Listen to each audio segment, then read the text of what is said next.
दोस्तों नमस्कार। शुभ आशीष के साथ आपका स्वागत है। दोस्तों, पितृगण शरीर छोड़ने के बाद अपनी संतानों से उम्मीद रखते हैं कि वे उनको पवित्र कर दें। सच्चा पुत्र वही होता है जो अपने पितरों को नर्क का वासी होने से रोकें, और इसीलिए जरूरी हो जाता है हमें शास्त्रों का ज्ञान होना, पितृकर्म विधिवत तरीके से करना। पितृपक्ष के ये 16 दिन खास तौर पर पूर्वजों के कर्ज को चुकाने के लिए नियोजित किए गए हैं।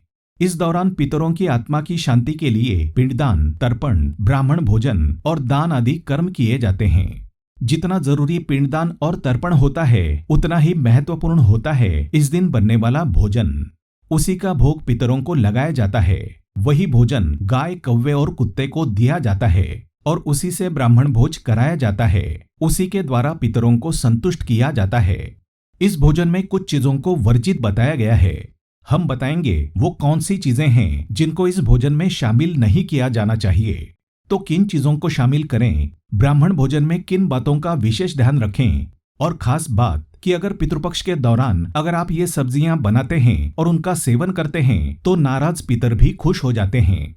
पितरों का प्रसन्न होना मतलब घर परिवार के अच्छे दिन आना, घर में खुशियों का आगमन होना, विघ्न, अड़चने और कष्टों का घर से दूर जाना।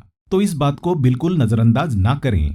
वीडियो को पूरा देखें और सबसे पहले कमेंट्स में जय पितृदेव लिखें। दोस्तों, हिंदू धर्म में पितृपक्ष को बेहद महत्वपूर्ण माना गया है। श्राद्ध के दौरान ब्राह्मणों को भोज कराने का विशेष महत्व है, जिसके लिए शास्त्रों में नियम भी बताए गए हैं। श्राद्ध पक्ष में अगर हम ब्राह्मण को भोजन कराएं तो उनको एक दिन पहले निमंत्रण देना चाहिए। ब्राह्मण को श्राद्ध भोजन से एक दिन पहले से उपवास करना चाहिए। जो ब्राह्मण गायत्री मंत्र का जाप करता हो उसे ही श्राद्ध का भोजन कराना चाहिए। भोजन कराने से पहले पत्तल पर काले तिल डाल देने चाहिए। उन्हें अच्छे प्रसन्न मन से भोजन कराना चाहिए। कोशिश करें कि ऐसे ब्राह्मण को भोजन के लिए बुलाएं जो उस दिन किसी अन्य श्राद्ध में भोजन करने ना जा रहा हो। श्राद्ध का भोजन बेहद शुद्धता और पवित्रता से बनाएं।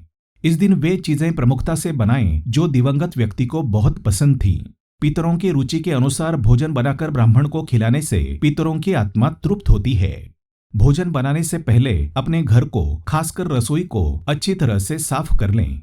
शास्त्रों के अनुसार शुद्धता से पितृ प्रसन्न होते हैं और श्राद्ध का फल मिलता है।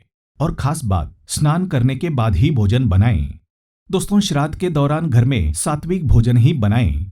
पितरों के नाम का भोजन बनाने के लिए प्याज, लहसुन, पीली सरसों का तेल और बैंगन का इस्तेमाल ना करें।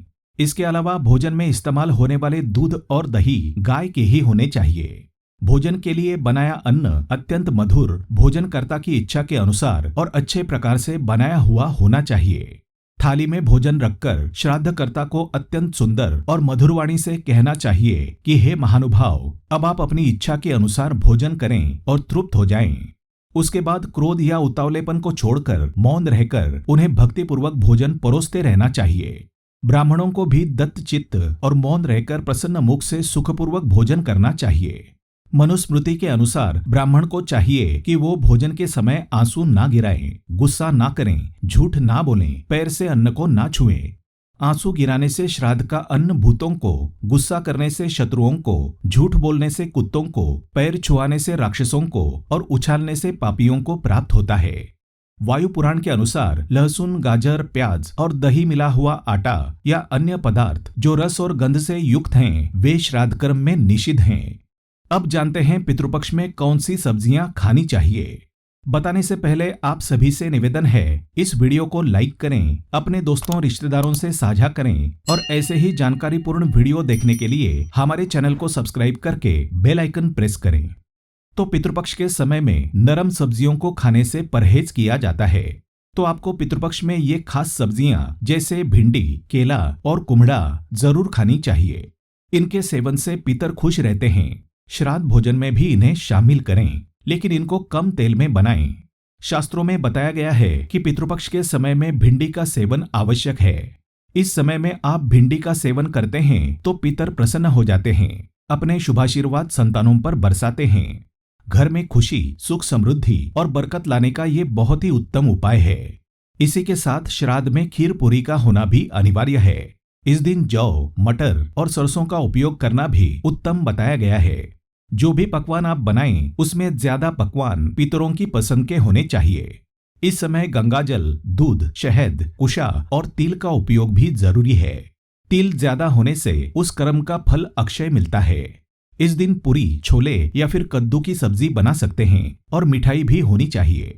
पितृपक्ष में कौन सी सब्जियों का सेवन नहीं करना चाहिए? तो पितृपक्ष के दौरान पानी वाली सब्जियों को खाने से परहेज करना चाहिए। मतलब कि जो सब्जियां बनाते समय पानी छोड़ती हैं वे नहीं खानी चाहिए। इस तरह से देखा जाए तो तोरी, साग, लौकी आदि नहीं खानी चाहिए। पितृपक्ष के दिनों में हींग का उपयोग भूलकर भी ना करें। हींग के प्रयोग से पितर नाराज हो जाते हैं। इस दौरान मसाले का प्रयोग भी कम से कम करना चाहिए। साथ ही चना, मसूर, कुल्थी, सत्तू, काला जीरा, कचनार, खीरा, काला उड़द, काला नमक आदि को भी टालें।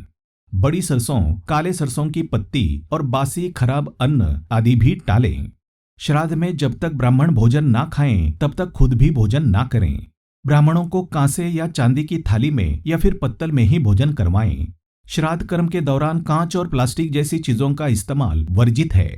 और याद रखें, ब्राह्मण को दक्षिण दिशा में ही भोजन करवाना चाहिए। उनका मुख उत्तर दिशा में होना चाहिए। श्राद्ध को पूरे नियम और समर्पण से करना चाहिए। इससे पितरों का आशीर्वाद मिलता है। श्राद्ध का भोजन दोपहर में कराया जाता है। शास्त्रों में सुबह और शाम का समय देव कार्य के लिए, घोर अंधेरे का समय आसुरी और नकारात्मक शक्तियों की प्रबलता का होता है, तो दोपहर का समय पितरों का बताया गया है। सूरज पूर्व दिशा से निकलता है जो कि देवों की दिशा है, और दोपहर के समय वो मध्य में पहुंच जाता है। मान्यता है कि धरती पर पधारने वाले हमारे पितर सूरज की किरणों के जरिए ही श्राद्ध का भोजन ग्रहण करते हैं। दोपहर तक सूर्य अपने पूरे प्रभाव में आ चुका होता है, इसलिए दोपहर के समय पूर्वज उनके निमित्त किए गए पिंड, पूजन और भोजन को आसानी से ग्रहण कर सकते हैं। इसलिए श्राद्ध का सबसे श्रेष्ठ समय दोपहर का है। श्राद्ध कभी भी सूर्य के अस्त होने के समय या अस्त होने के बाद नहीं करना चाहिए। भोजन के बाद ब्राह्मण को वस्त्र दक्षिणा दें और पैर छूकर आशीर्वाद लें और अपने पितरों से गलती की क्षमा याचना करें। शाम के समय दक्षिण दिशा में सरसों के तेल का दीपक जलाकर रखें। मनुस्मृति में बताया गया है कि जब तक अन्न गर्म रहता है और ब्राह्मण मौन होकर भोजन करते हैं, भोज्य पदार्थों के गुण नहीं बतलाते, तब तक पितर भोजन करते हैं। सिर में पगड़ी बांधकर या दक्षिण की ओर मुंह करके या खड़ाऊ पहनकर जो भोजन किया जाता है उसे राक्षस खा जाते हैं। भोजन करते हुए ब्राह्मणों पर चांडाल, सुअर, मुर्गा, कुत्ता और ऐसी स्त्री जिसका मासिक धर्म चल रहा है उनकी दृष्टि नहीं पड़नी चाहिए, नहीं तो पूरा श्राद्ध कर्म निष्फल हो जाता है। मनुस्मृति में बताया गया है कि सुअर के सूंघने से, मुर्गी के पंख की हवा लगने से, कुत्ते के देखने से श्राद्धान निष्फल हो जाता है। वायु पुराण में बताया गया है कि श्राद्ध कर्म में जूठे बचे हुए अन्नादि पदार्थ किसी को खिलाने नहीं चाहिए। ऐसा करने से भी भोजन पितरों को नहीं मिल पाता है। कमेंट बॉक्स में जय पितृदेव लिखना ना भूलें। आज के वीडियो में बस इतना ही। ऐसे ही और वीडियो देखने के लिए हमारे चैनल को सब्सक्राइब करके बेल आइकन प्रेस करें। धन्यवाद। शुभम भवतु।